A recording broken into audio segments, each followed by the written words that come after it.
I owe you the truth. Behind every mark your suffering left on you, every one you have been reading as a witness against you.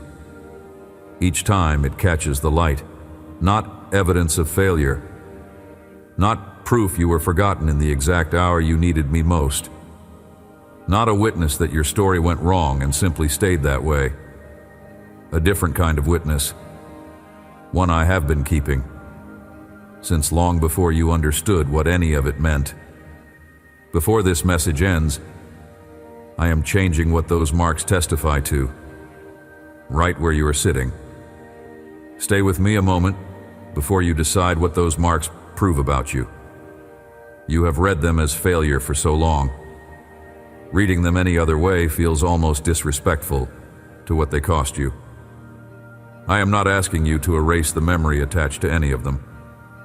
I am asking you to let me stand beside you while you look at it again. This time with someone else's eyes on it besides your own tired ones. Here is something small before we go any further.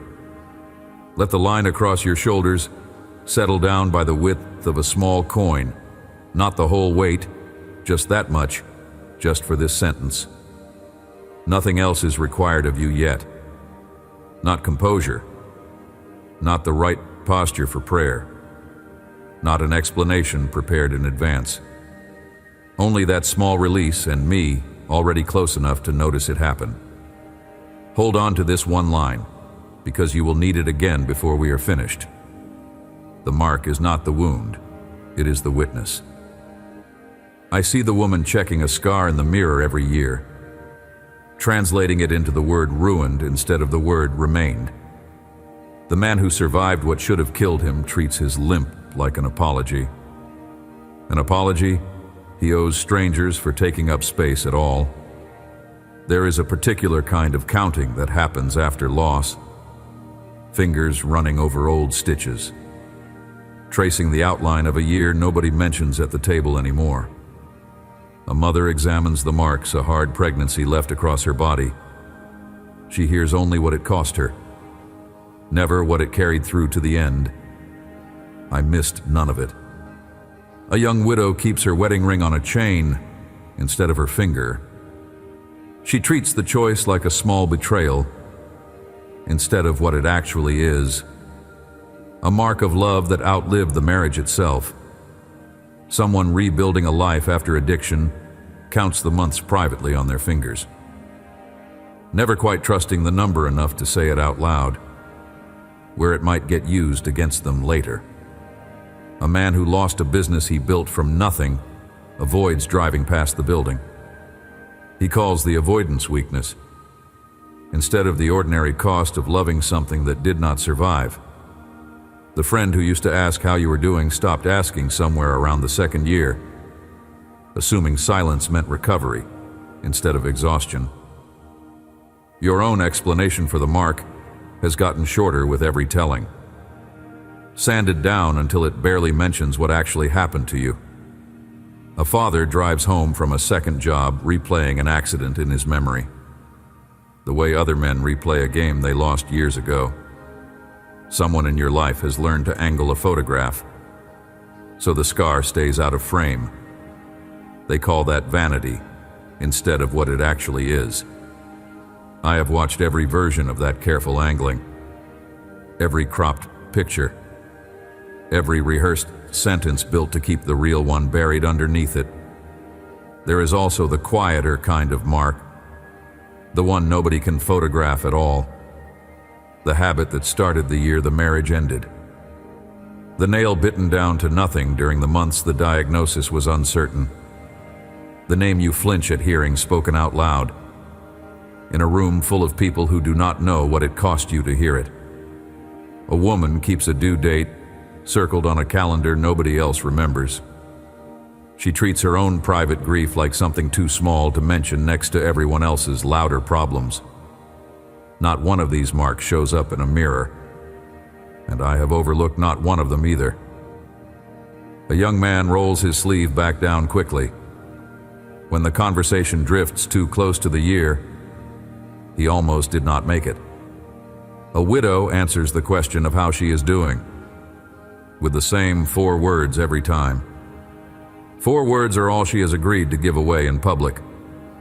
A teenager covers an old injury with careful makeup before school, convinced being seen clearly means being seen as broken. Each of them decided on their own, without ever asking me first, exactly what their mark was allowed to mean. A woman adjusts a scarf in a parking lot mirror before walking into a meeting, checking that no one can see what a hard treatment took from her that year. A veteran pauses at the bottom of a set of stairs, recalculating the easiest way up before anyone notices the recalculating happening. Not one of them is broken beyond use.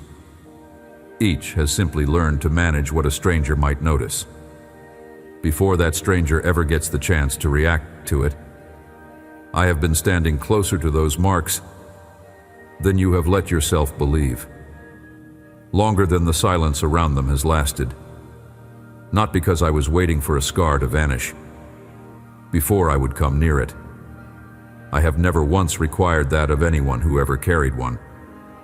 Somewhere in a sermon, a family gathering, or an offhand comment from someone who never carried a mark of their own, you picked up the idea that a healed life should show no evidence it was ever broken.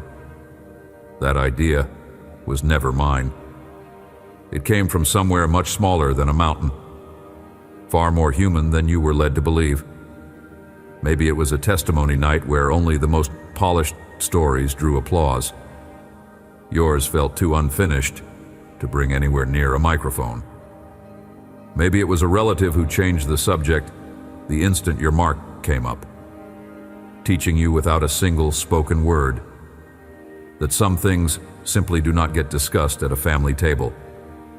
Maybe it was nobody in particular, just years spent watching everyone else's highlight reel. Concluding your own footage must have been shot with a different camera entirely. Those moments were never teaching you something true about me. They were teaching you something true about the people in the room. And you filed it under my name by mistake. The parent in you has been apologizing to a child for a scar that child has never once flinched at. The survivor in you keeps rehearsing an explanation nobody actually asked for, just in case someone eventually does. The version of you that lived through the worst year on record has learned to introduce yourself without mentioning it, as if leaving it out were the same thing as being fully healed from it. That performance was never required in front of me. I did not ask you to arrive polished. I did not ask you to file the mark under a chapter you never revisit. I asked for the version of you that actually exists, the one still carrying it, still unsure exactly what it means, still standing here anyway. Here is where the lie breaks. The version of me you inherited treated every visible mark as unfinished business, evidence I would be embarrassed to let stand in the light, something to be resolved quietly before anyone important noticed it. That version keeps a very tidy office. It prefers stories where the wound closes so completely nobody can even find where it used to be. It hands out forgiveness like a form to fill out. It treats any lingering scar as proof the form was filled out wrong. I do not run that kind of office. I never have. The real shape of things runs in the opposite direction. I keep every mark, every single one. I have never once been ashamed to stand next to one in front of anyone. A witness does not require the story behind it to have been pleasant, fair, or explainable in a single tidy sentence. It only requires that something real happened, that someone survived long enough afterward to tell it honestly. That is the whole qualification, nothing more. Not composure under pressure, not a resolution neat enough for a stage, not proof that the hard season improved you in every visible way. Simply this: it happened, and you are still here, and I was present for the entire length of it, keeping records you were never shown until this exact moment. Think about what a witness actually does in an ordinary courtroom. A witness is not asked whether the events were fair. A witness is not disqualified for having been afraid, injured, or changed by what took place. A witness is called forward for exactly one reason: because they were there, and what they say carries weight. Precisely because they lived through it rather than heard about it secondhand. That is the position I have been putting you in the entire time, not the position of someone permanently damaged and quietly excused from the room. Here is the difference worth keeping. A wound is what happened to you. It is private, it is painful, and it does not ask your permission before it changes how you move through a room. A witness is what happens afterward, what the wound becomes once it stops being only about the damage and starts pointing toward what carried you through it instead. A wound says something broke. A witness says something held. Something held. You have been treating every mark on your story as though it could only ever mean the first thing. I have been reading it as the second thing since the very day it was made. Every tear you assumed disappeared without a trace, reached further than anyone told you it would. It went nowhere unnoticed. I do not lose what falls in front of me. I have never treated a single one of your tears like background noise, waiting for you to compose yourself. Grief that felt wasted was never wasted on me. Never wasted. A cry that felt unheard because no one else happened to be in the room. It was never unheard in the room that actually mattered. You have been counting your tears as loss. I have been counting them as evidence. Proof that something in you kept caring, kept hoping, kept showing up. To a life that had already cost you more than it should have.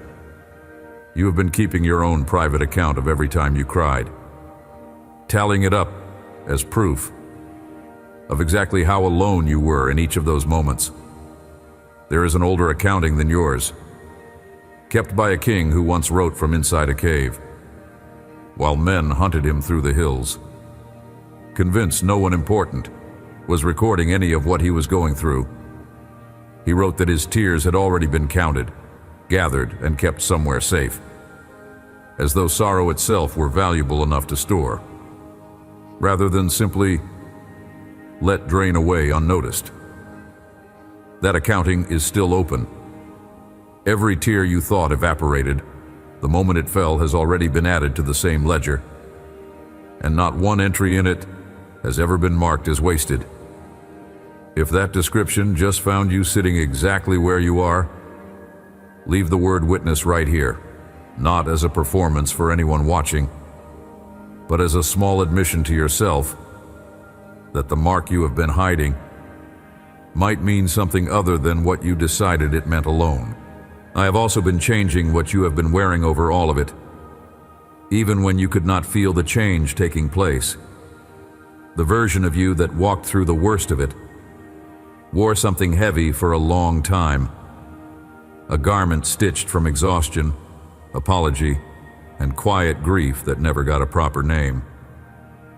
I have been trading that out for something else, one thread at a time. So slowly you mistook the exchange for nothing happening at all.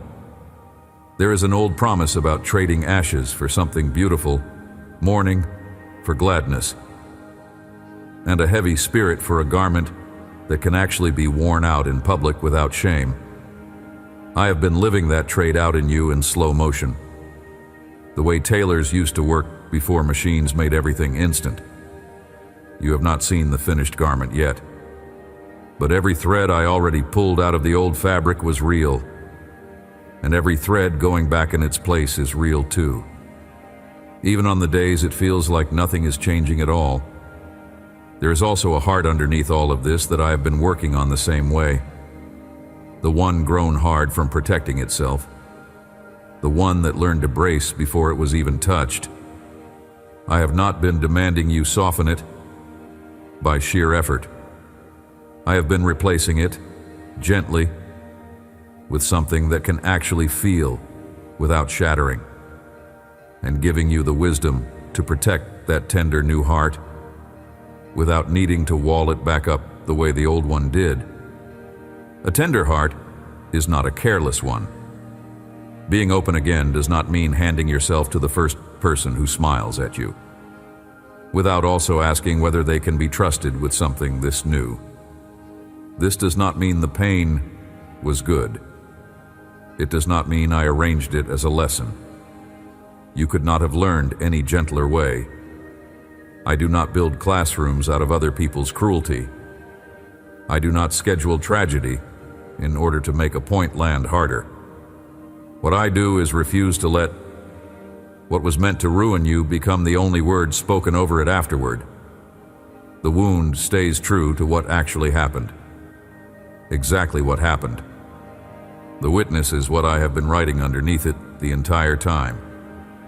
In a hand you could not read yet, because nobody had shown you that a hand like that existed.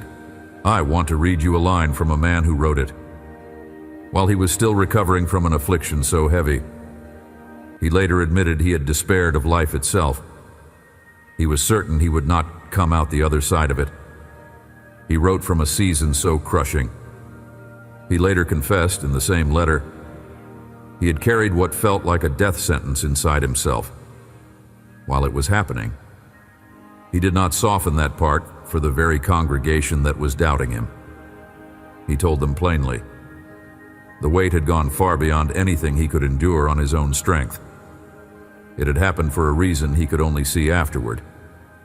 So he would stop relying on his own endurance, holding out, and start relying entirely on the one who raises what looks finished back to life.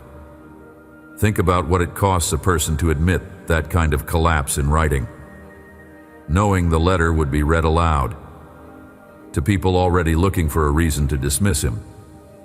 He did not edit that part out to protect his reputation. He left it in because the mark mattered more to him than the image he could have preserved by hiding it. That is the same posture I am asking you to consider taking with whatever mark you have been managing so carefully. I did not write what came next for scholars comparing translations in a quiet room somewhere. I wrote it for the widow, keeping a second cup out of habit long after she needed to. I wrote it for the parent who still flinches walking past a certain hallway years later. I wrote it for you, checking an old mark in a mirror and deciding once again what it must say about you.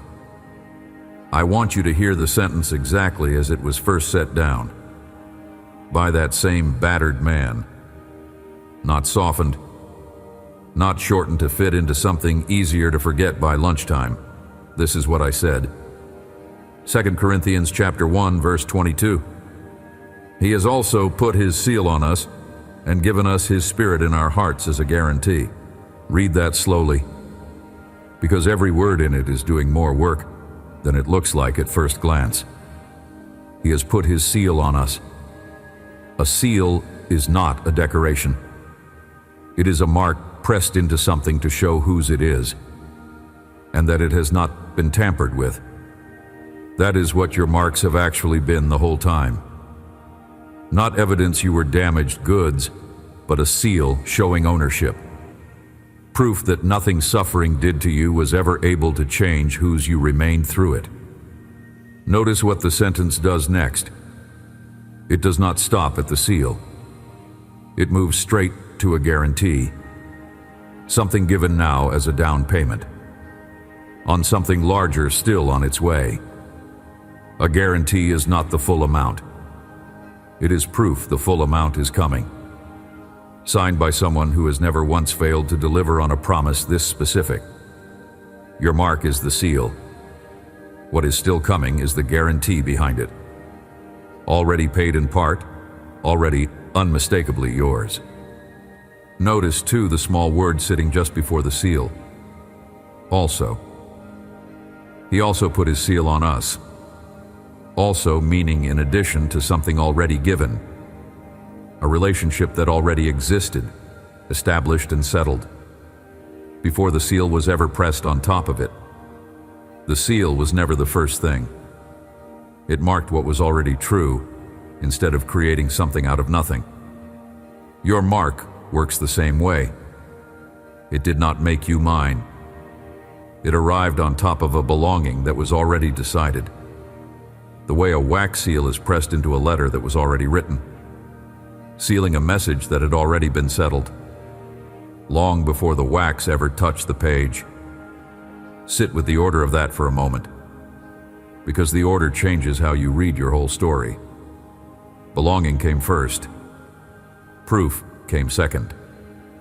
You have been living as though it worked the other way around, as though you had to produce enough evidence of recovery before I would claim you, as though the claiming itself were pending review until further notice.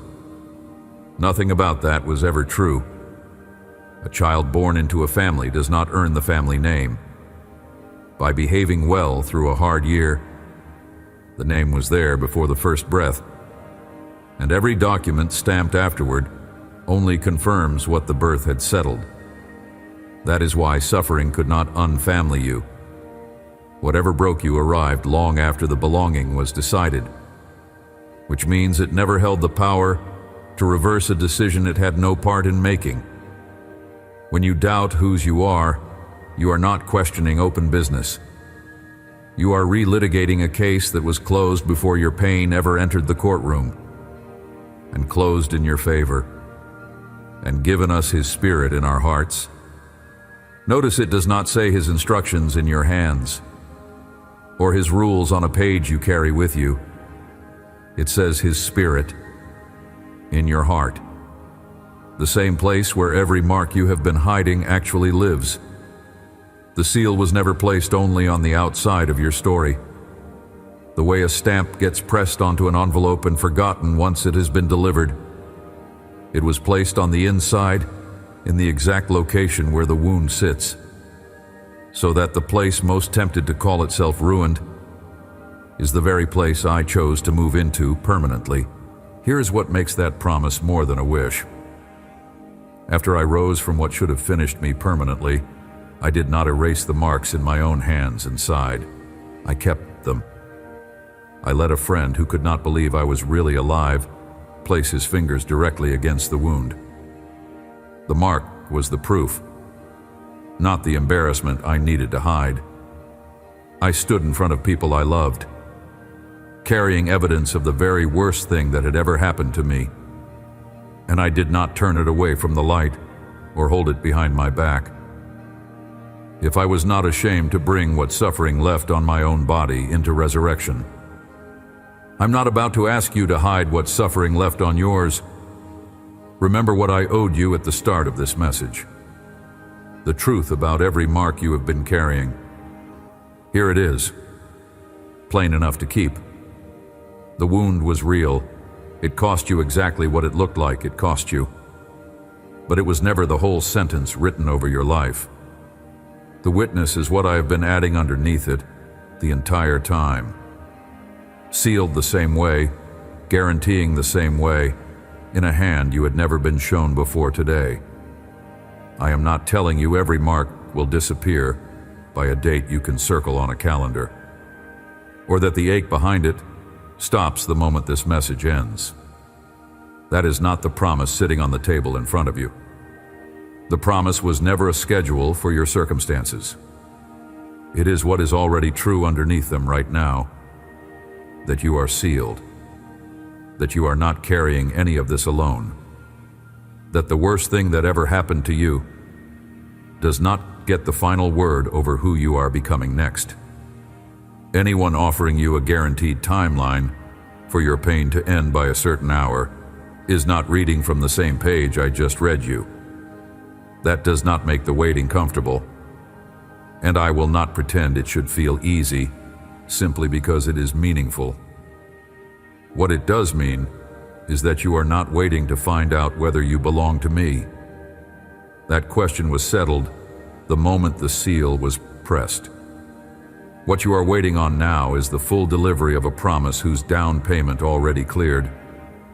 So here is something small you can carry into the rest of your week, if you want it.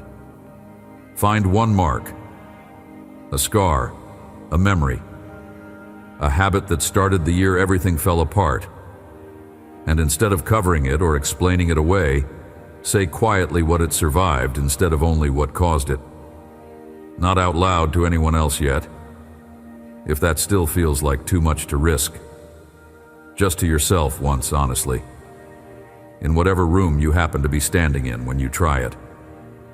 You may not notice anything shift the first time you attempt this, or even the 10th.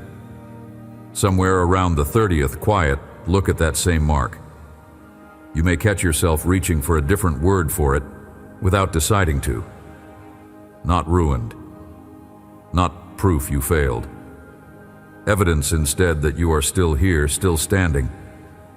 Still someone I keep in full view without a trace of hesitation. That is not a fast transformation. It was never designed to be one. It was designed to be true all the way down. However long it takes you to finally believe it without flinching. If you are carrying a heart that has only recently started to soften again, guard that softness the way you would guard something newly planted. Not by building the old wall back up around it, but by giving it time before you hand it to just anyone who happens to smile at you this week. Tenderness is not the same thing as unprotected. You are allowed to let people earn the same trust the mark itself had to earn with you. Slowly. Over time. Through what they actually do, and not only what they say. Take 3 unhurried breaths with me right now, letting each one leave a little slower than it arrived. Not a technique to master by the end of this sentence. Not a performance for anyone keeping time. Just 3 breaths, however uneven, with someone who has never once needed you to breathe correctly before coming close to you. You do not need to explain the whole story to anyone in order for this to count. Someone in your life will eventually notice the difference in how you carry the same mark you used to hide. They will not need the full history to feel it. A friend still bracing for her own worst season may take courage from watching you stop apologizing for yours. A stranger may never know your name and still be steadied by the fact that you did not disappear when your story got hard. None of that requires you to perform recovery. It only requires you to stop covering the seal long enough for someone else to notice it was there. Somewhere ahead of you, there may be exactly one person ready to hear the honest version instead of the edited one. You do not have to find them today, and you do not owe the story to everyone who asks out of curiosity instead of care. But if a name came to mind just now while you read that sentence, treat it as a nudge rather than a coincidence. Telling the truth about a mark to even one trustworthy person tends to loosen something that silence alone never quite manages to loosen by itself. Keep this line, because it is the only one you truly need to carry out of everything else you just read. The mark is not the wound, it is the witness. Every scar you have been hiding, every memory you have been sanding down, every tear you assumed went nowhere, all of it has already been read. All of it has already been sealed. And none of it disqualifies you from a single thing I have ever promised you. You do not have to feel triumphant about any of this today for it to be true. You are allowed to still ache over what caused the mark, while also accepting what I am telling you it has become. Both things can be true in the same sentence, the same year, the same slow unfolding life. The wound was real. The witness is greater. Your tears were not wasted. Your story is not ruined. What suffering marked, mercy has sealed. The guarantee behind it has never once expired. Amen. There is something waiting for you in the pinned comment, a short page written for the next time you catch yourself hiding a mark instead of reading it. If someone came to mind while you were listening, someone carrying a mark of their own they have never once shown you, Let this be the reason you finally send it their way.